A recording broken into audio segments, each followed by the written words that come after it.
2 to 3% தான் போகும். ஆனால் மீதி இருக்கிறது எல்லாமே நெக்லிஜென்சி தான். இந்த நெக்லிஜென்சிங்கிற வேர்டுக்கு நிறைய டெஃபினேஷன் இருக்குது. அது வந்து ஒரு இதில் அடங்காது. நான் எக்ஸாம்பிள் சொல்லிகிட்டே போகலாம்.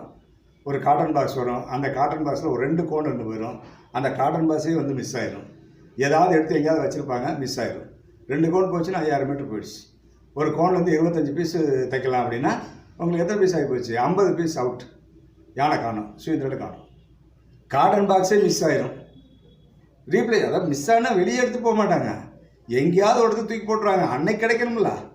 கம்பெனிங்கிறது இட்ஸ் ஓசன். நீங்கள் வந்து ஒரு 10,000 ஸ்கொயர் மீட்டர் நீங்கள் வந்து ஆப்ரேட் பண்ணிட்டு இருக்கும்போது எங்கே இருக்குன்னு உங்களுக்கு எப்படி தெரியும்? ஸோ அந்த ப்ராப்பர் அட்மினிஸ்ட்ரேஷனுங்கிறது ரொம்ப ரொம்ப முக்கியம். வாங்கிட்டு போனவன் இங்கே வந்து ப்ராப்பராக யூஸ் பண்ணணும். ஸ்விங் த்ரெட் வந்து லோட் பண்ணுறாங்க, 2 வாட்டி வந்து ஏதோ காரணத்துக்காண்டி ஊசி அறுந்து போயிடுது, நூல் அறுந்து போயிடுது.